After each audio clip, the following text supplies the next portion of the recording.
நண்பர்கள் அனைவருக்கும் வணக்கம். இன்றைக்கி நம்ம எங்கே இருக்கோம் அப்படின்னு பார்த்தீங்கன்னா, நம்மளுடைய பேரூர் பட்டீஸ்வரர் கோயிலில் தான் இருக்கிறோம். இந்த கோவில் வந்து சாதாரண கோவில் கிடையாது.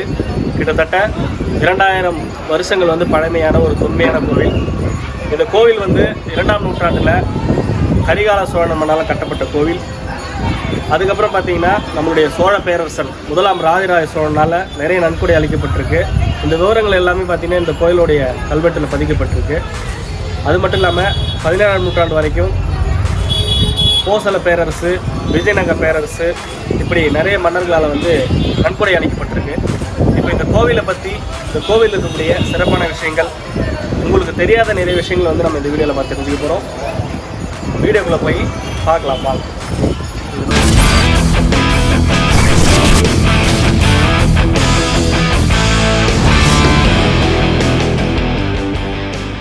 நாங்கள் கோயிலுக்கு பக்கத்தில் வந்துட்டோம். இதுதான் பேரூர் பட்டீஸ்வரர் கோயிலுடைய கோபுரம்.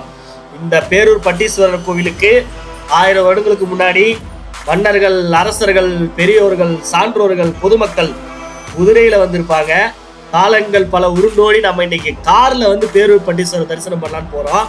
வாங்க உள்ளே போய் சிவலிங்கம், சிவபெருமானை தரிசிக்கலாம். இப்போ நீங்கள் பார்த்துட்டு இருக்கிறது சிவபெருமானையும், பச்சைநாயகி அம்மனையும், நடராஜ பெருமானையும், இன்னும் பிற கடவுள்களையும் தரிசித்து விட்டு நம்ம கோயிலுக்கு வெளியில் வரக்கூடிய வாயில் பகுதி. இப்போ நீங்கள் பார்க்குறது சிவசிவா என்று எழுதியிருக்கக்கூடியது பார்த்தீங்கன்னா கோயிலுடைய சுவர். அந்த சுவரிலிருந்து இடது பக்கம் பார்த்தீங்கன்னா கோயிலுடைய முன் கோபுரம். இப்போ நம்ம பார்த்துட்டு இருக்கிறது அந்த கோவிலுடைய தேர் இருக்கக்கூடிய ஷெட் பகுதி. இங்கே அழகான வாகன வசதி, பார்க்கிங் வசதி ஏற்படுத்தி கொடுத்துருக்காங்க. கோவிலுக்கு முன்னாடி தாராளமாகவே இடம் இருக்குது. இப்போ அப்படியே நம்ம வாங்க கோயிலுக்கு முன்னாடி பகுதி போகலாம். இதுதான் கோவிலுடைய நுழைவாயில். அருமையான கம்பீரமான 4 தூண்களுடன் அமைக்கப்பட்டிருக்கக்கூடிய இந்த கோபுரத்தில் சிவபெருமான் அவர்களும், பார்வதி அம்மன் அவர்களும், காமதேனு வீடு அமைந்திருக்கக்கூடிய ஒரு சிலையுடன் அமைத்திருக்கிறார்கள். அதுக்குள்ள பார்த்தீங்கன்னா நடராஜ பெருமானுடைய ஒரு வரைபடமும் வரையப்பட்டிருக்கிறது. வாங்க இப்போ நம்ம கோயிலுக்குள்ள போகலாம். அப்படியே கோயிலுக்குள்ள போனா நமக்கு நேரா தெரியக்கூடியது கொடிமரம். கொடிமரத்துக்கு பக்கத்துல நந்தி சுவாமிகள். நந்தி சுவாமி கிட்ட அனுமதி வாங்கிட்டு தான் நம்ம சிவபெருமானை தரிசனம் பண்ண முடியும். கோவில்ல பராமரிப்பு பணிகள் நடக்கிறதுனால அங்கேயும் இங்கேயும் எங்கே பார்த்தாலும் சவுக்கு மரத்தினாலான சாரங்கள் கட்டப்பட்டிருக்கிறது. அதனால் நமக்கு சில விஷயங்கள், சில கடவுள்களை தெளிவாக பார்க்க முடியவில்லை. அதுக்காக நீ வருத்தப்படாதீங்க. என்னால் முடிஞ்ச அளவுக்கு நான் உங்களுக்கு காமிக்கிறேன். கோவிலில் இருக்கக்கூடிய ஒரு தூண்ல செதுக்கப்பட்டிருக்கக்கூடிய அழகான சிற்பம் ஒன்று.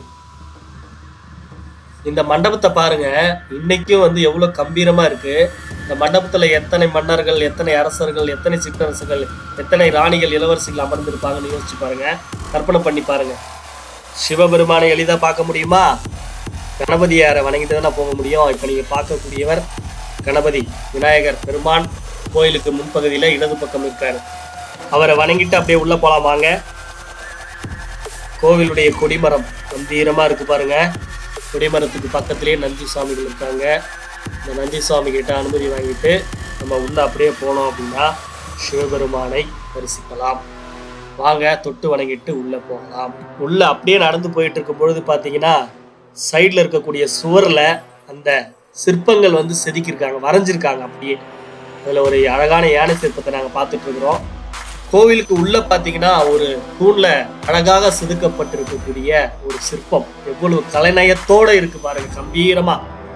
இந்த கல்வெட்டு தான் நான் ஆரம்பத்துல சொன்னேன்.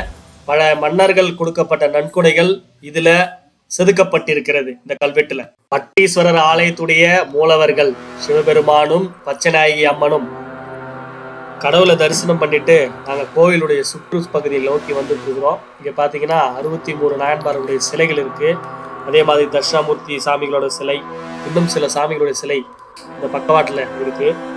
இங்கே பார்த்தீங்கன்னா கல்வெட்டு நான் உங்களுக்கு காமிக்கிறேன் பாருங்க. கோயிலுடைய சுவர் பகுதியில் கல்வெட்டு பதிக்கப்பட்டிருக்கு. இதில் நிறைய அரிய தகவல்கள் நம்மள வரலாற்று ஆய்வாளர்கள், தொல்துறை ஆய்வாளர்கள் எடுத்துருக்குறாங்க. இவங்க எடுத்து நமக்கு சொன்னது மூலமாக தான் இந்த கோவிலுடைய அருமை நமக்கு புரியுது. எத்தனை ஆண்டுகள் பழமையான கோவில். தஞ்சாவூர் பெருவுடையார் கோயிலை விட பழமையான கோவில் இது அப்படின்றது பிரமிக்கப்பட விஷயம். மிக பெரிய வரலாறு கொண்ட கோவில் இது. மதங்களுக்கு அப்பாற்பட்டு நம்மளுடைய முன்னோர்களுடைய கலை திறமையை பறைசாற்றக்கூடிய முக்கியமான கோவில். இந்த ஊர்ல, பேரூர்ல இறந்தா யாராவது இறந்தாங்கன்னா அவங்களுக்கு மறுபிறப்பே கிடையாது. சிவன் பெருமானே நம்ம காதுல வந்து நமசிவாயான்னு சொல்லி முக்தி தருவாராம். அப்படிப்பட்ட ஒரு சிறப்பு வாய்ந்த கோவில் இந்த பேரூர்ல அமைந்திருக்கக்கூடிய பட்டீஸ்வரர் கோவில். உலகத்துல கடவுளுடைய திருவிளையாடுகள், எல்லா கடவுளும் நிறுத்தக்கூடிய அற்புதங்கள் நம்ம நிறைய விஷயங்கள் கேள்விப்பட்டிருப்போம், நம்மளோட பிராணத்திலேயே படிச்சிருப்போம் பிராணங்கள்ல. ஆனா நம்மளுடைய கண்ணுக்கு முன்னாடியே நம்ம தமிழ்நாட்டுல தினமும் நடக்கக்கூடிய அதிசயங்களை நம்ம தெரிஞ்சுக்காம இருக்கிறோம். ஒரே ஊர்ல 1 இல்ல 2 இல்ல 5 அபூர்வ அதிசயங்கள் தினமும் நடந்துட்டு இருக்குது. அதை கேட்டா உங்களால நம்பவும் முடியாது, நம்மளா நம்பாம இருக்கவும் முடியாது. அதுல சில விஷயங்களை சிவபெருமானே நேர்ல வந்து நிகழ்த்துறதா இந்த பேரூர்ல நம்பப்படுது. அது என்னன்னு நம்ம பார்ப்போம். இந்த கோவில்ல பாத்தீங்கன்னா பாரபட்சம் இல்லாம பிறப்பில்லாத முக்தியை சிவபெருமான் வழங்குறாரு. அந்த 5 அதிசயங்கள் என்னன்னு தெரிஞ்சுக்க வேண்டாமா? வாங்க தெரிஞ்சுக்கலாம். முதல் அதிசயம், இந்த ஊர்ல இறந்து போகிறவர்களுடைய உடல்கள் எரிக்கப்பட்டு சடங்குகள் செய்யப்பட்டதுக்கு அப்புறம் மற்ற எல்லா ஊரை போலவும் எலும்பு துண்டுகளை எடுத்துட்டு போய் அவங்க முக்தி அடையணும் அப்படின்றதுக்காக ஆத்துல விடுவாங்களாம். அப்படி விடப்படுற எலும்பு துண்டுகள் என்ன ஆகும் தெரியுமா? ஒரு சில வாரங்களுக்குள்ளாகவே இந்த எலும்புகள் எல்லாமே கல்லா மாறிடுமா. இந்த அதிசயம் தொடர்ந்து பல ஆயிரம் ஆண்டுகளாக நடந்து கொண்டிருப்பதாக இந்த பேரூர் ஊர் மக்கள் தெரிவிக்கிறார்கள். அதே மாதிரி வாடாத இறக்காத பனை, அதாவது பொதுவாக பனை மரம் எவ்வளவு காலம் வரைக்கும் இருக்கும்?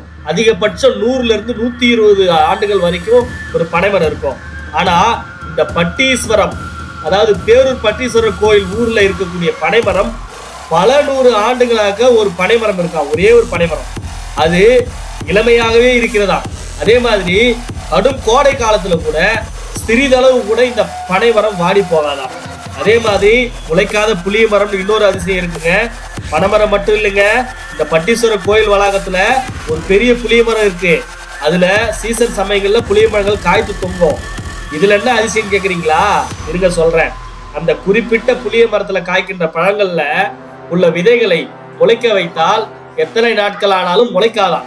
இந்த புளிய மரம் கூட அந்த கோயிலில் உள்ள சிவனின் முக்தி பெற்று மறுபிறப்பில்லாமல் இருக்கிறதா அப்படின்னு ஒரு ஐதீகம் சொல்றாங்க.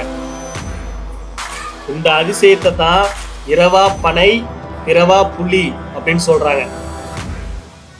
அதிசயம் நம்பர் 4, பட்டீஸ்வரம் கோயிலை சுற்றியுள்ள மக்களுடைய ஆடு மாடுகள் இந்த கோயில் வளாகத்துக்குள்ள வந்து மேய்ஞ்சிட்டு இருக்குமா. அப்படி மேய்ஞ்சிட்டு இருக்கும் பொழுது அந்த ஆடு மாடுகள் சாணங்கள் போட்டாலும் அது எத்தனை நாட்கள், எத்தனை வாரங்கள், எத்தனை மாதங்கள் ஆனாலும் அப்படியே இருக்குமா. கோடை காலத்துல அது காஞ்சி போகுமே தவிர மழை மற்றும் குளிர் சமயங்கள்ல அல்லது ஈரமாக இருக்கும் சமயங்கள்ல அந்த சாணங்கள் வந்து புழுத்து போகவே போகாதான். அந்த சாணங்கள்ல புழு உற்பத்தியே ஆகாதான். மேல சொன்ன 4 அதிசயங்களை கூட சொன்னா உங்களுக்கு சிரிப்பு வரலாம், நம்ப மாட்டீங்க, ஏளனமா பேசுவீங்க. ஆனா இப்ப நான் சொல்ல போற 5வது அதிசயத்தை கேட்டா உங்களுடைய உடம்பெல்லாம் நிச்சயம் சிலிர்த்து போகும். சிலிர்த்து போக ரெடியா நீங்க? இந்த பேரூர்ல உள்ள உயிரினங்கள் மற்றும் மனிதர்கள் யாரு இறந்து போனாலும் அவங்களுடைய வலது காது தூக்கியபடி இருக்குமா. இறப்பவர்கள் எல்லோருக்குமே எப்படி ஆகும் என்று நீங்கள் கேட்கலாம். ஆனால் காலங்காலமாக இந்த ஊர்ல இறப்பவர்கள் எல்லோருடைய வலது காதும் தூக்கியபடிதான் இறந்து போவார்களாம். இதற்கான காரணம் என்னவென்று இதுவரைக்கும் தெரியலையா.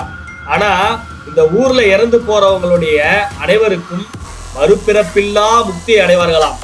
ஏன்னா இறந்து போகின்றவருடைய காதுல சிவபெருமானே நேரடியாக வந்து ஓம் நமசிவாயா அப்படின்னு சொல்லி மறுபிறப்பு இல்லாத முக்தியை வழங்குவாராம். இத்தனை அதிசயங்களையோ தினந்தோறும் நடத்தக்கூடிய இடம்தான் இந்த பேரூர் பட்டீஸ்வரர் அதிசய கோவில். என்னடா நீ சொல்ற எதையுமே நம்ப முடியல நினைக்கிறீங்களா? உண்மைதாங்க. இந்த பிறவா புலிங்கிற புளிய மரம் உங்களுக்கு நம்பிக்கை இல்லைன்னா இந்த கோயிலில் உள்ள புளிய மரத்துடைய விதையை எடுத்துட்டு போய் நீங்க விதைச்சு பாருங்க, அது கண்டிப்பா முளைக்காது. அதே மாதிரி இங்க கோயில் வளாகத்துக்கு உள்ள வரக்கூடிய ஆடு மாடுகள் சாணம் போட்டா அதுல புழுக்களே வராது. இது நிச்சயமான உண்மை அப்படின்னு இந்த ஊர் மக்கள் அடிச்சு சொல்றாங்க. சரி, இந்த கோயில் திறந்திருக்கக்கூடிய நேரம் பார்த்தீங்கன்னா காலையில 5:30 மணில இருந்து மதியம் 1 மணி வரைக்குமோ, மாலை 4 மணில இருந்து 9 மணி வரைக்கும் திறந்திருக்கும். இந்த கோயிலுடைய இன்னும் ஒரு மிக முக்கியமான சிறப்பு உங்ககிட்ட பகிர்ந்துக்க போறேன். இந்த கோயில்ல வந்து பல்வேறு கலைநயமிக்க வேலைப்பாடுகள் நிறைந்த கோபுரங்கள், மண்டபங்கள், தூண்கள் நிறைந்து இருக்குங்க.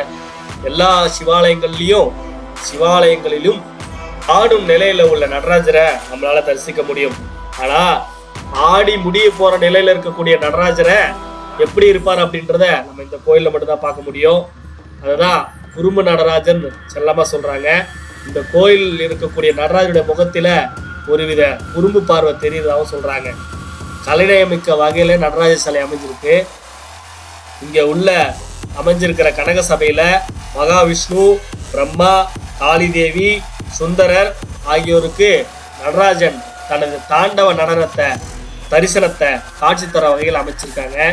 சிதம்பரம் நடராஜன் திருக்கோயிலுக்கு அடுத்தபடியா திருவாதிரை ஆருத்ர தரிசன திருவிழா மிக கோலாகலமா கொண்டாடப்படுறதுனால இந்த கோயில மேல் சிதம்பரம் அப்படின்னு இன்னொரு பேரை வச்சு அழைக்கிறாங்க. இங்க தங்கத்தாலான நடராஜ சிலை இருக்குங்க. அதுதான் மிக முக்கியமான ஒரு தகவல்.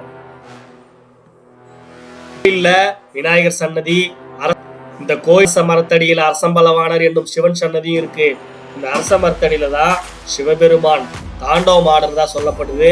இந்த கோயில்ல இருக்கக்கூடிய இரவா புலி, இரவாப்பனை இந்த விஷயங்கள் எப்படி பிரமிக்கப்பட வேண்டிய ஒரு அதிசய விஷயமா இருக்கோ அதே மாதிரி பல அதிசயங்கள் இந்த கோவில்ல இருக்கு.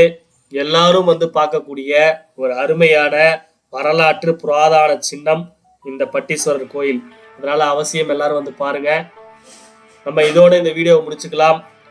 மீண்டும் இனிமையானதொரு வீடியோவுடன் உங்களை சந்திக்கும் வரை உங்களிடமிருந்து விடைபெறுவது உங்கள் ராஜா, சசி மற்றும் பல.